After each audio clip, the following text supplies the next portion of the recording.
Hello and welcome to the IWIN series episode 5. Now, buckle up because today we're in for a few episodes that are going to be recorded. It is currently 10:23 p.m.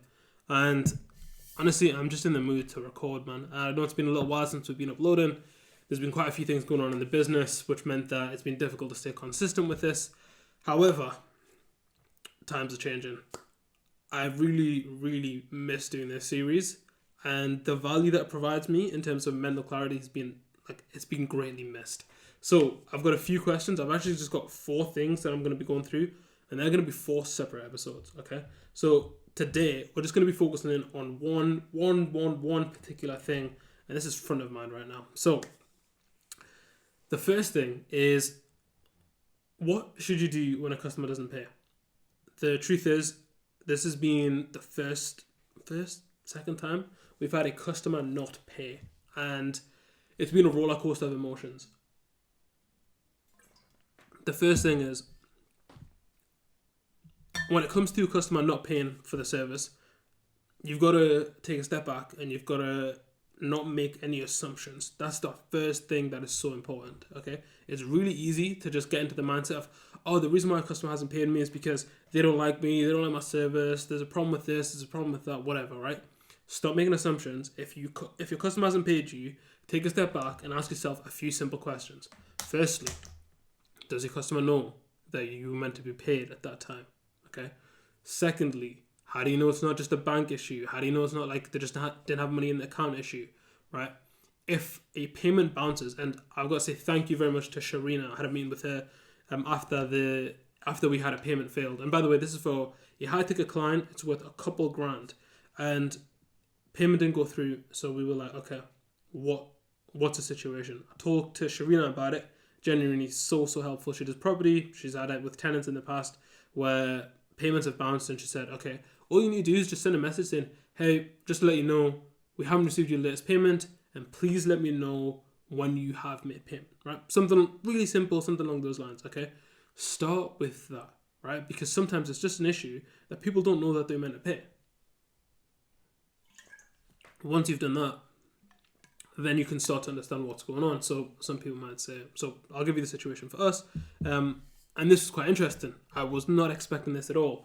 The situation is that I got a message after asking for payment. I got a message back saying, you're not going to receive payment until we talk. And I was like, wow, that's a very interesting thing to say. So I was like, okay, no problem, right? You know, we've been working with this client for a little while, and everything that we've kind of said that we're going to do, we've done to a good standard. We've went above and beyond in quite a few different areas, and I think that's been clear throughout the process. So when he said, you know, like, it's not going to go through until we had a chat, I wasn't worried at all. Like, see, this is interesting. I wasn't worried at all about the quality of work that we've delivered, right? Or the volume of work that we've delivered. I was worried about how our client had seen this payment issue and what was going through their mind. They're a little bit unpredictable, to say the least. So at that point, my thought process was, okay, let's just have a chat. Like, we need to have a chat anyway, so the fact that you're saying like you want to talk about this is perfect, right? Now, I made a mistake here, and this is the thing that I want to bring to your attention. If you've got a client that doesn't pay you or misses a payment, you got to make sure that stays the core focus of the discussion. Okay, so what I mean by this is that what happened with us is that the client said, okay, let's have a call. So I was like, yeah, no problem. I think it was about an hour later, we were on a call, and I was like, hey, like, what's going on? And they basically just started talking about a few different things, but they didn't talk much about the payment. And my problem was that I was thinking, okay, well, you just said you want to chat to me, you just want to get an update, you want to get an overview. So I was like, right, well, I'll just talk to you casually, and off the back of that, I'll just assume that you're going to make payment. My mistake, right?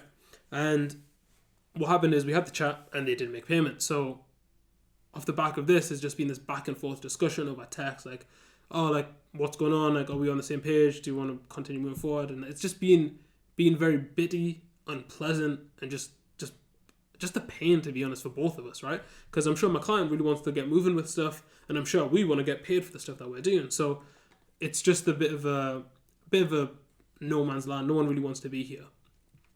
But my advice is that when it comes to if you're in this situation, and if I'm ever in this situation again, when you are speaking to your client, just be very direct about your expectations.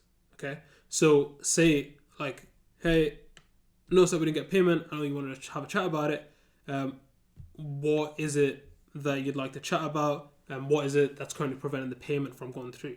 And I think even asking that particular question, what is it that's stopping this payment from going through? We've had it with other people in the past with like smaller payments. So we've never really questioned it too much. We've just had to give them a prompt and they've said, yeah, sorry, I'll get that sorted. That's it, right?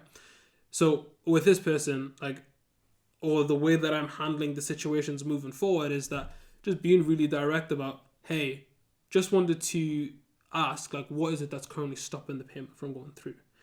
And that in itself, and one of the things that you've got to do here, trust me on this, you got to shut up after you say a question like that. You got to let them actually tell you what the issue is. Okay? So they're going to say a bunch of things. They might throw up a few smoke screens. Oh, I wasn't happy about this, or like this, like, oh, what's going on with this at the moment, or I wasn't too sure about what this was. They might even like blame themselves and say, oh, I'm sorry, like there's just this issue at the moment, or there's that issue at the moment, but not actually give you a clear answer, right? So you've got to take a step, and this is the same thing that you do in sales calls, right? You've got to ask a question, you've got to let them answer the question and hold space, right? Be quiet, let them talk, okay? And if they don't come to an exact conclusion, you guide them towards a conclusion.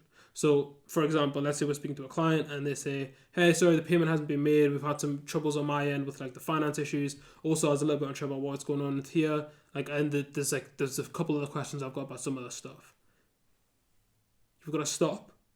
You go, okay, just so that we're clear, is the reason the payment hasn't gone through because of this, and this, or is it anything in particular? Oh, it's actually because of, and then they'll become a lot more specific with their reasoning. But a lot of the time people just ramble and you've got to help them come to their conclusion. So this is something I was literally just speaking to my dad about actually. And he was saying like, when you go into that conversation, you ask him about payment, like just ask him and let him spill his guts. Like let him actually talk through things. And it's very true. Like when you're in that kind of uncomfortable situation, the person that speaks less typically is the one that's in more control of the conversation, right? If you're just constantly talking, constantly like spouting things out, like a lot of the time the stuff that you're saying isn't always that valuable. But just for a conversation like this, that's my advice. So that's what we're doing, and that's what I advise you to do as well. Like, don't panic, don't worry about it. The other thing that I always ground myself in is that if I don't have something, I don't deserve it. Okay? I think that's another thing that a lot of entrepreneurs don't hear enough. Oh, I really want to get to 10K a month. I really want to get to 5K a month. I really want to get like consistent clients. Okay, the reason you don't have it is because you haven't earned it. Like genuinely, like just straight up, you haven't done the work. You haven't set things up in the right way. You haven't learned from your mistakes. Whatever it is, you've not done something. Take ownership of it, right? And the reason why I can say that to other people is because that's how I look at it. If let's say this client turns around and he doesn't pay and he doesn't want to work with us anymore, great. We haven't earned that client, right? And if there's a problem with that, if I'm upset about that, the only person I've got to be upset with is myself because I haven't earned getting enough other clients to cover for this client. You know what I mean? So when it comes to not getting payment, this is the mentality that you should be taking on. And I think that this is the most useful mentality, right? Hormozy says it. He says, getting rich starts with 2 words. My fault. Okay? Everything starts with my fault. Okay? Everything. If the client's not paying you, that's my fault. Like, the reason why he hasn't paid us is my fault. Maybe I didn't communicate our expectations well enough. Maybe I didn't tell him all the updates I should have gave him. Maybe I didn't vet him before actually take him on as a client. That is my fault. Like, that's the way that you've got to be looking at it. Otherwise, you're going to keep making the same mistakes over and over again. So you just got to be really careful when it comes to this stuff. That if a client messes up or if a client doesn't do something that you like or something that's outside your realm of expectations, that is 100% your fault and your responsibility. Now, in terms of advice, that's pretty much all I've got. However, what I want to talk through very briefly is my emotions going through this process. So at the start, like I said, I was confident in my ability. I was confident in the work that we've actually delivered so far. I understand why my client was skeptical about making the next payment. And it's pretty much because he wasn't making much money off the back of the work that we did. But the reason why is because we had to go through so many fundamentals with him, like so much basic stuff that was like, we can't make money until you have your business stuff set up. So in my eyes, it's like we actually over delivered in terms of like the amount of value that we provided, the amount of stuff that the resources, everything that we created from, like that's not what the initial scope was, because we were to some degree misled about what we were actually there to do. Okay, so I was very happy with the quality of the work that we delivered. I was very happy with the speed that we delivered it as well, which is obviously very important to our client. But in terms of his expectations, in terms of what he was expecting, I can see why he wasn't happy. Now, my emotions around that was, okay, this is not a problem. I just got to manage his expectations. At the same time, because this was a big client, there was, I would say, a few hours, maybe even a day, of anxiety, concern, worry, uncertainty of what the hell is going on and what happens if we lose this client. Now, realistically, if we lose this client, like it doesn't actually matter that much. We've got other prospects, we've got other clients, we've got a diverse enough base that if we do lose this client, so what? We learn a hell of a lot working with them. So ultimately, we're in a better position as a result of having this client. So I'm not too fussed if we do end up like dropping this client or not working with them. But that realization didn't come straight away. There was a good level of like, what am I doing? What should I do? Just overall, like, it's just that uncertainty, man. And I think in business as well, one of the hardest things is like when financially you go from one kind of realm to building up to another one and then having to go back down, that hits your ego, man. And I think a lot of entrepreneurs at this point, like in their journey, when they start making money and then it goes back down or things dry up or things slow down a little bit or they stagnate or they lose a customer, whatever, they take that as a personal hit. And I think that the mindset that I've lent into after that experience is that I literally, like, I don't care. And the reason why I don't care is because it's not like it's not meant to be some sort of like outwardly like, I don't care, I'll do what I want kind of thing. It's like I'm so committed to the business that if I lose this client, so what? I'll go find another one. Like there is no like alternative. There is no like sit down, pity myself, wallow in my own sadness. It's like yeah, okay, lose the client. That wouldn't be great for the business. So what? We'll move on. Yeah, plenty of things happen that aren't great for the business, right? I wasn't born into a billionaire family, right? That's not great for the business. Life goes on. You know what I mean? Like, what are you gonna do about it? Is the question. And as soon as I moved away from it wouldn't be good for the business, or this is how it impact these numbers, or this is what it looked like for this. We could have done this with this client. We could have got this testimonial, all that kind of stuff. Like, all of that just faded away when I grounded myself in, I'm going to make this business successful no matter what. So it doesn't make a difference if this client wants to stay on or not. Because if he doesn't, great. I'm just going to go and find another way to make it successful. Like, that's the mentality. And that's the emotional shift that I had. And I just think most people like don't get to that point. Like I just think people lack that ultimate drive of this is the business that I'm trying to build. This is why I'm trying to build it. Nothing's going to stop me. And when you get to that point, trust me, like it doesn't make a difference how much money, like or potential money you might lose, because it doesn't matter. Like you're going to make it somehow.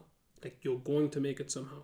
And when that belief is really strong, all the other concerns just fade away, man. So that's it. That's all I wanted to kind of get across to you guys. And I'm not a legal advisor. I don't really care to be a legal advisor. Maybe I should have put a contract in place. Maybe I should have done other things that would have helped in this situation. Absolutely. If those are the things that you need to do them, right? Protect yourself. But at the same time, like, ultimately, just do good enough work, right?